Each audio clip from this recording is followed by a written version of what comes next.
Alright, yeah, and welcome back to some more Magic Arena, and today we're going to be doing a little bit of Historic, and it's going to be another highlight stream from the Early Access event, so I do want to give a quick shout out to Wizards of the Coast for sponsoring the stream and allowing me to make today's content for you guys. Today we're going to be playing a little bit of Historic with a little bit of another meme, one that we've kind of played in the past, but this one, honestly, this is about as unique as this kind of strategy gets. So we're going to be playing around with Deathbellow Warcry. I'm sure many of you have seen me play this card quite a lot. It's up there on my favourite cards with like Indomitable Creativity in that kind of sense.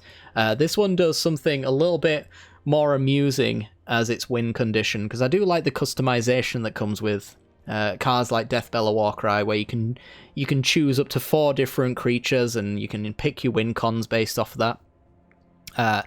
This one is going to be for Standard, which is not a place I thought we would be playing Deathbellow Warcry, but that's all thanks to the card Maskwood Nexus, a 4-mana artifact that says creatures you control are every creature type.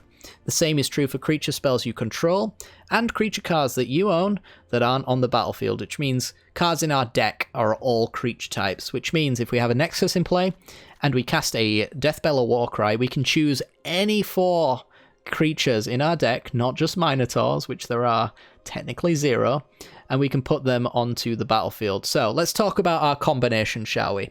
The absolute dream team is Purphoros Bronze-Blooded, which allows us to give other creatures haste, which means we can attack the turn we play the Warcry, because the idea behind this card is we're going to win on the spot. But we're actually going to be winning on the spot in a whole different way. We have Obosh the Prey Piercer, which says if a source you control with an odd converted mana cost would deal damage to a permanent or player, it deals double that damage instead. We have Calamity Bearer, a 4-mana 3/4, says if a giant source you control would deal damage, it deals double that damage instead. And finally, Surtland Flinger, a 5-mana odd converted mana cost creature, a 4/6, says when it attacks, Surtland Flinger may sacrifice another creature. When you do, it deals damage equal to the sacrificed creature's power to any target. If the creature was a giant, it deals twice that much damage instead. So, Surtland Flinger is going to be attacking and flinging our Purphoros, which means on its baseline, it's going to be dealing 7 damage off the fling. However, thanks to Maskwood Nexus, it is a giant, which means Surtland Flinger doubles the damage. So Purphoros getting flung is 14 damage. However, Calamity Bearer says if a giant source would deal damage, it's doubled.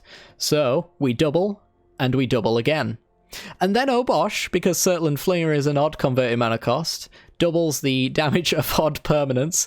That means we're doubling again. So that's a triple double, which means I think it's a total of 56 damage on the attack, which is pretty dirty. And then after that, we also have Calamity Bearer, Flinger, and Obosh all attacking in with doubled damage, and then in the case of Flinger and Obosh, kind of doubled again. So, you know, there's an attack trigger in there. You won't see it, because 56, as it turns out, is a lot of damage and seems to get the job done. But yeah, that's the combo. That's how we're going to be winning the game. How are we going to get to the game where we win? Ironcrag Feat is the one. We're going to be on turn 5 playing Ironcrag Feat, which adds 7 mana, plus the 1 on turn 5, hopefully, with 5 mana, to get to the 8 mana we need for Deathbellow Warcry. Unfortunately for us, we don't really have too many ramp spells like Mind Stones, things like that we'd get access to in Historic.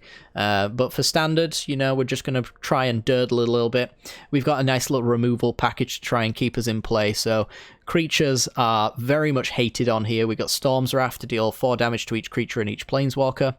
We got Bone Crusher Giant to stomp. It's another giant as well in case we draw one of these cards. We can pull a Bone Crusher Giant with the 4th Deathbellow Warcry, for example, so these extra 4 help us a little bit there, but they're also nice early game removal. And we've got Tundra Fumarole as well. On turn 4, we can use this to deal 4 damage to a creature or planeswalker, add 3 snow mana off of this, as well, or 3 colorless off of this, which then on turn 4 allows us then to combo into Masswood Nexus. It's kind of nice. It's not ramp necessarily, but it's kind of free removal all the same.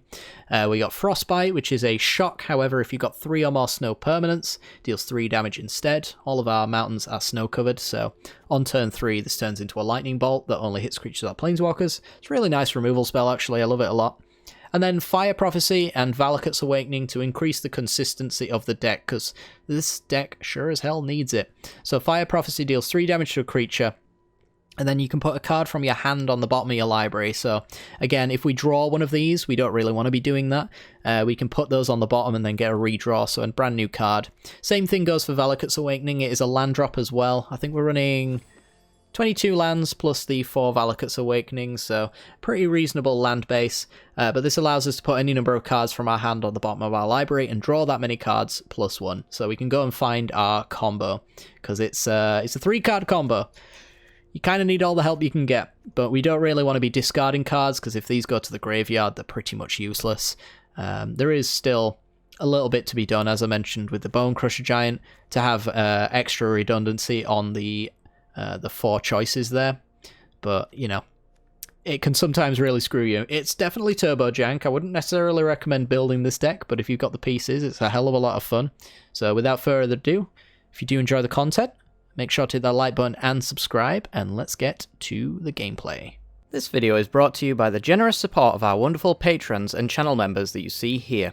If you'd like to support the channel and get access to cool content like sneak peeks, bonus videos, polls on future content, or access to a personal deck critique from myself every month, then hit the join button down below, or check out the Patreon link in the description.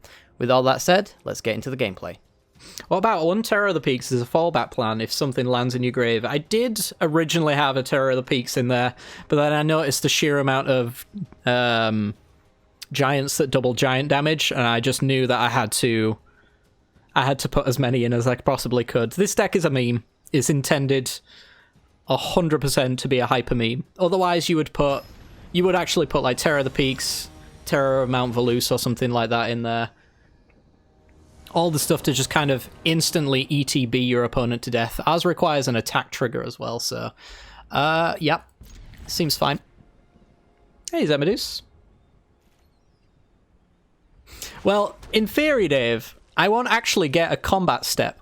Well, I will get to go to combat, but like, it will be during declare attackers that I will win. It's at least the plan. I am hoping that our opponent will play something I can Fire Prophecy here. Yeah, that kind of works. So I don't need this Bone Crusher Giant. I really just desperately need land drops. So I'm going to dump an Ironcrag Feet. There's the land we needed. Let's put the Bone Crusher Giant in the trash. And then we have our combo. We just need to actually get there. Spare mountain in case they crocs her again, I suppose, as well.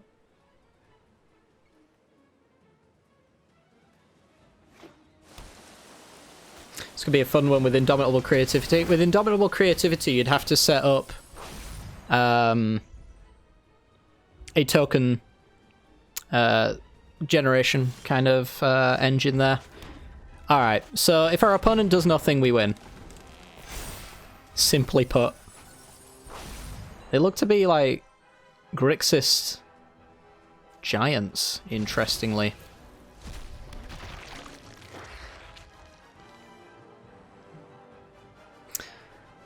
Oh, I'm so excited.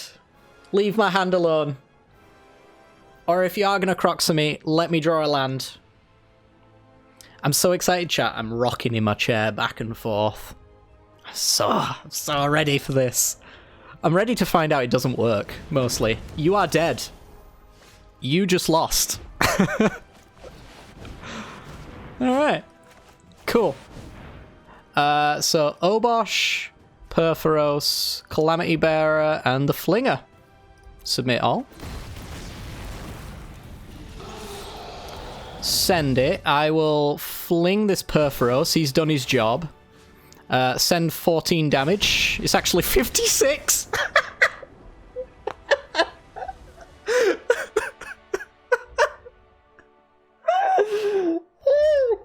can't do this anymore. This is so good. GG easy. Oh my god. It was beautiful. Yeah. Casual turn 5.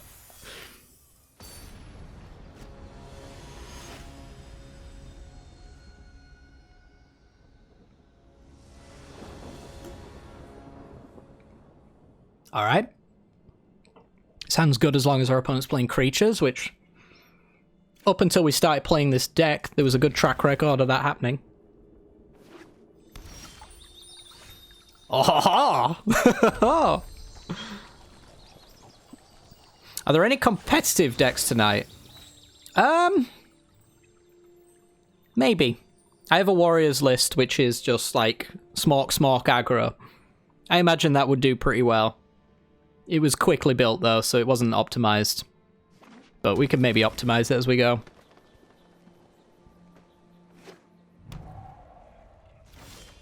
Alright. So this is they're on Teamer. They might be on Giants, and in which case a lot of this is not going to do much. But if they're on Giants, like last time, they can pretty much do nothing while we set up our combo. Yeah, there's a good way to define competitive. I could probably, if I played long enough, I could get to Mythic with this, excuse me. Money's on Winota being top in Standard. She certainly could be. We haven't seen her today, but I wouldn't bet against it. It was more of a rhetorical question. That's fair enough. Yeah, okay, so we're on Giants.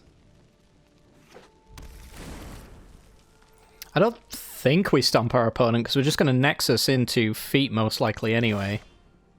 I guess I could play, like, the Giant in order to Prophecy myself, in order to then combo away, but I don't know. I like the 5 damage that we have here now. That should hit some good stuff.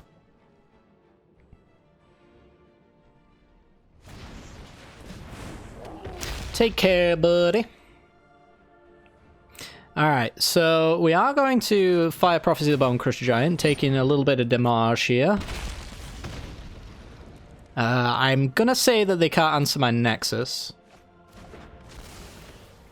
And then make my lovely land drop, and we are literally an a Deathbellow Warcry away from winning.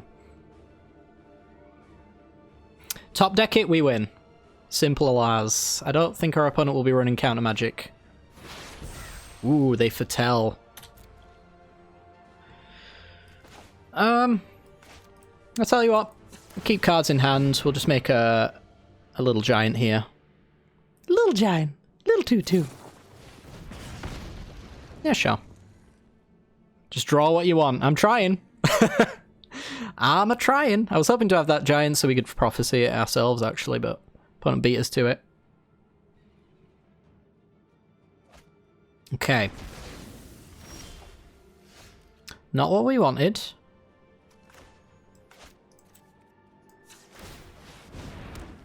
I guess I'll just make another 2/2 again, and then if they fire Prophecy, we'll do it in response. Cheers, man.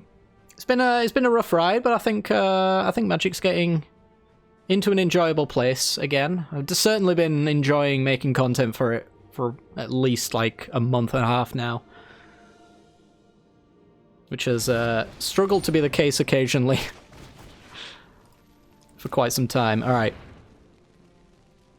So let's see if we can fizzle a Bone Crusher Giant. We managed to do it. Fantastic. We'll get rid of one of the giants. Okay.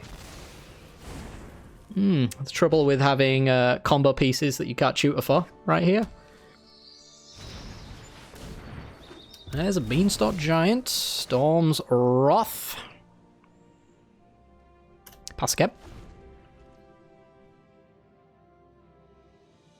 Loved. Past tense. Oh no. Well, I appreciate that, man.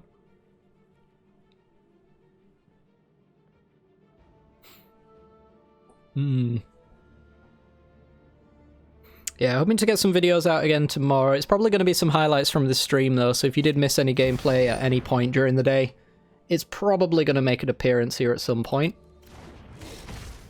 That's usually what I do for those who miss the streams. Those people do exist after all. Alright, let's just get this boy in the graveyard.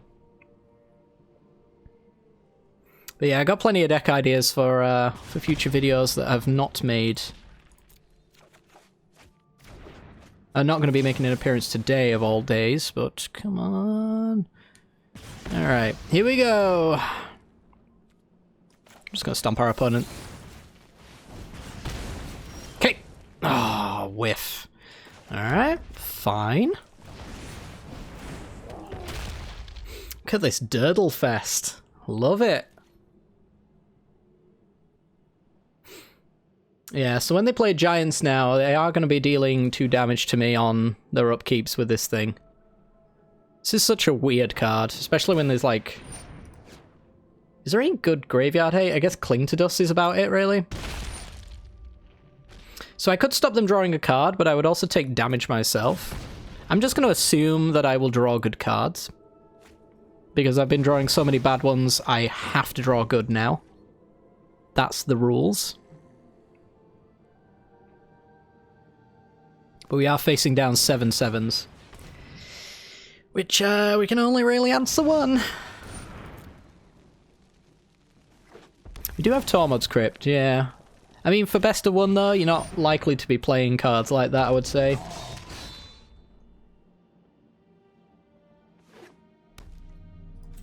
Okay, I will also make a giant. He's done it! Alright, GG opponent. Little did they know I was just playing a waiting game. Alright, for those who missed the first game, enjoy.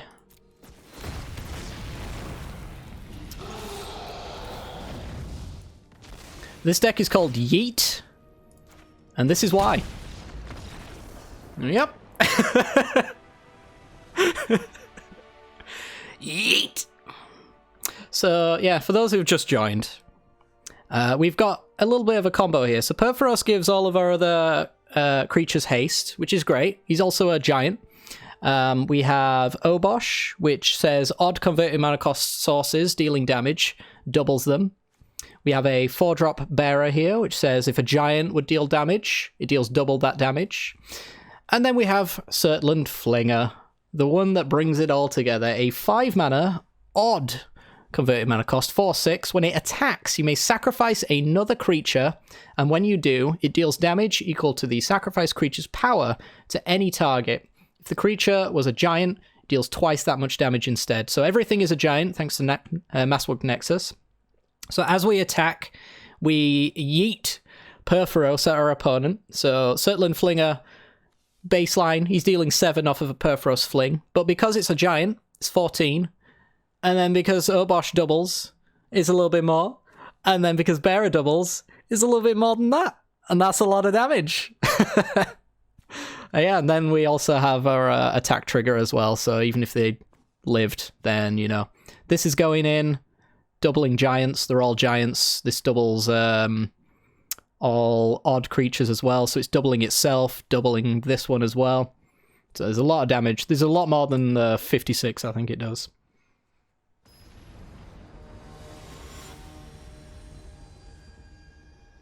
It's pretty starting hand dependent. It can be, for sure, yeah.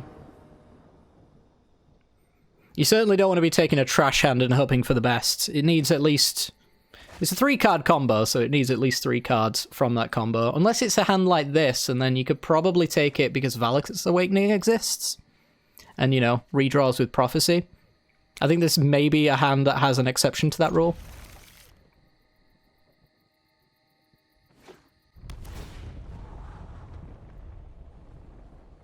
Temple of Malice.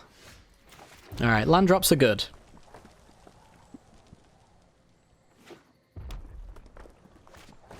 Croxa. So this is, yep, this is fine. We'll get rid of Frostbite, I suppose. Goodbye, Croxa. Seen a lot of you recently. So next turn, I'm probably... I'm probably going to be Fire Prophecying here, right? Yeah, I'll kill the 2/2 and then redraw a card here. Got rid of Prankle. There's a Mind Rot in there. Okay. Bear that in mind, I suppose. Get rid of his Frostbite.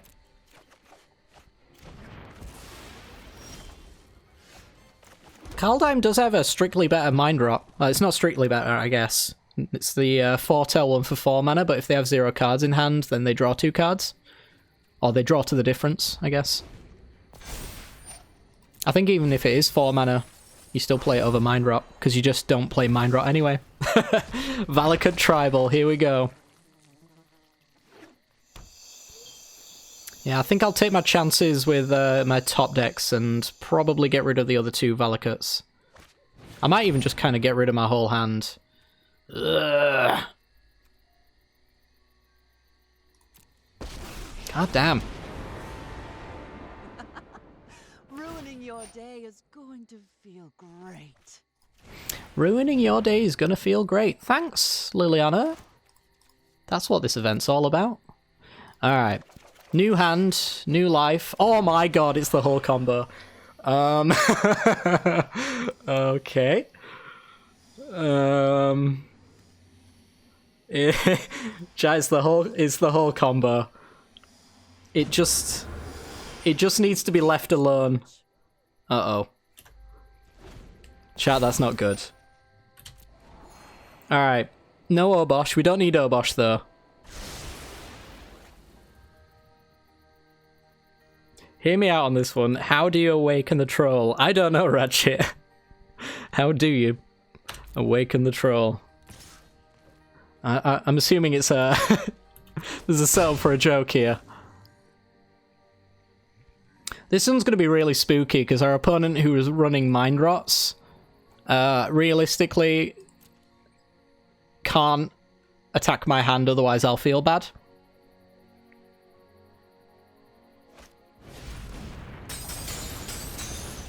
Uh-oh. They're attacking my hand, chat. I'm not pleased about this.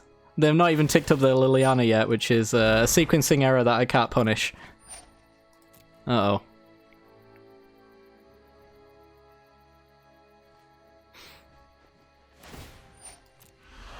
Alright, well. Hopefully we need to draw a land, and then we also need to draw whatever we loot. Oh my god, seriously? Alright, I think it's time we scoop. Our opponent is literally... Their entire game plan is to not let me play, so... I am officially not playing. It was a very lucky hit off of Valakut's Awakening, not a very good follow-up though. We asked for... we asked for that, and then RNGesus was like, alright, fine, have it. But I'm not giving you everything you need to use it. How did I get the human token account? I couldn't log in, so I asked if I could log in, and they said yes. And then they gave me the account to log in. But honestly, of all the days, this makes it worth it. This right here, 0 complaints from me.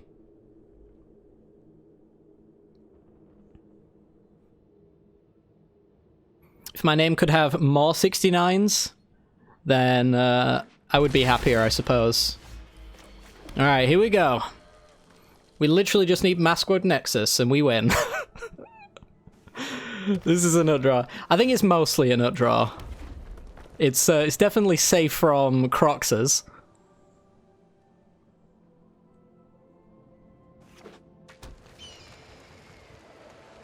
This is the Selesnya one. Basri Cap.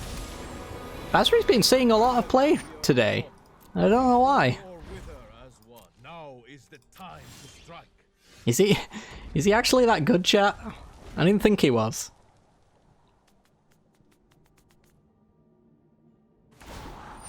I trust in your abilities.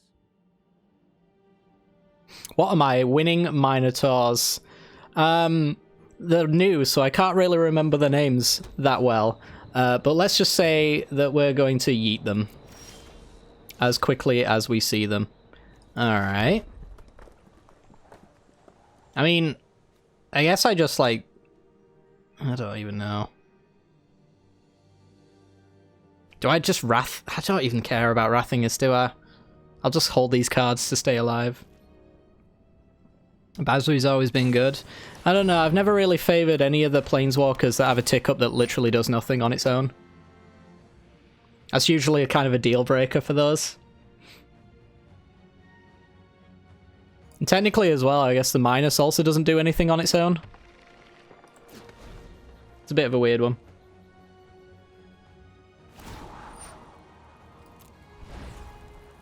You suspect this is a Super Friends deck? But the last time we saw this, it was with the 2-mana enchantment thingy. I guess I'll just hit Basri. Leave me in peace. Deck. Please. Alright, again, like, I'll just keep these cards in hand, because Basri's not even remotely threatening right now.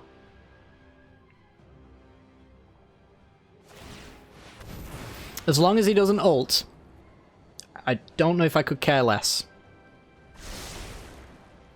It's definitely going to be a Vorinclex deck. I can't imagine that it's not a Vorinclex deck. Alright, well, we at least got a land. We did technically need that.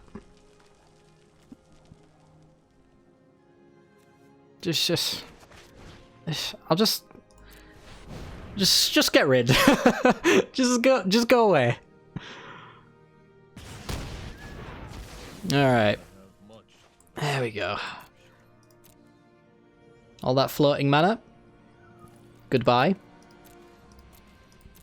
At least it gives me full control all the way down the line.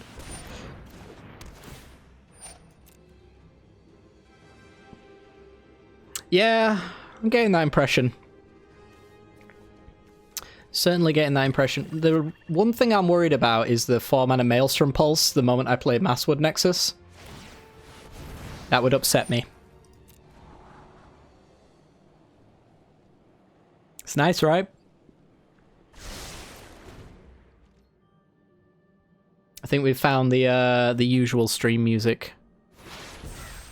Okay, they're foretelling maybe a Doomscar. Could even be the reanimation as well. Another Basri Ket that does nothing, but neither does my hand, so we can keep going.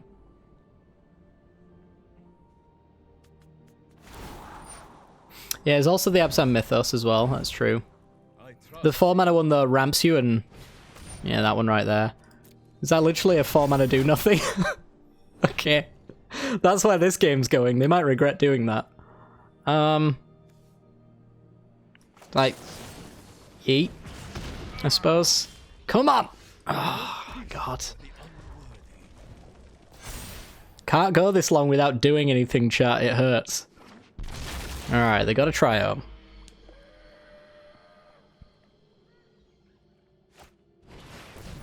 There's Vorinclex. He's an 8/8. Yeah. Alright, Basri finally did a thing.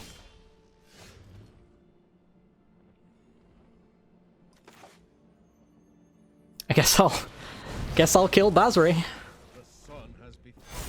I'm just gonna lose doing nothing now, aren't I? God damn it. Ugin the Spirit Dragon. Okay. Ults immediately. They're doing what I wanted to do, chat, and I'm really upset. I'm truly, truly upset because they get to do the thing I wanted to do. Wow. Never mind, I do not want to be doing what they just did. If I could avoid doing what just happened to them for the rest of my life, I will be happy. There's a Kaya that can come down and ult. I am at 4. I am short on mana, unfortunately. I'll just hit this Vorinclex, because I can, I suppose. Yes, they Ugin ulted and played only lands.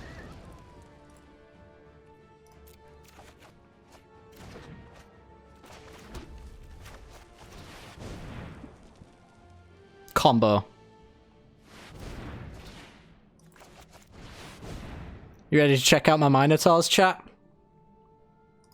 Oops. Oops. Alright, we got time for one more game with this nonsense. I wanna pull it off at least 3 times today, come on. The deck doesn't deserve what's happened to it. Well, maybe it does, but who knows. Alright, last one. More yeeting is required, chat. Yeah, I misclicked on the Deathbellow Warcry there. It's weird.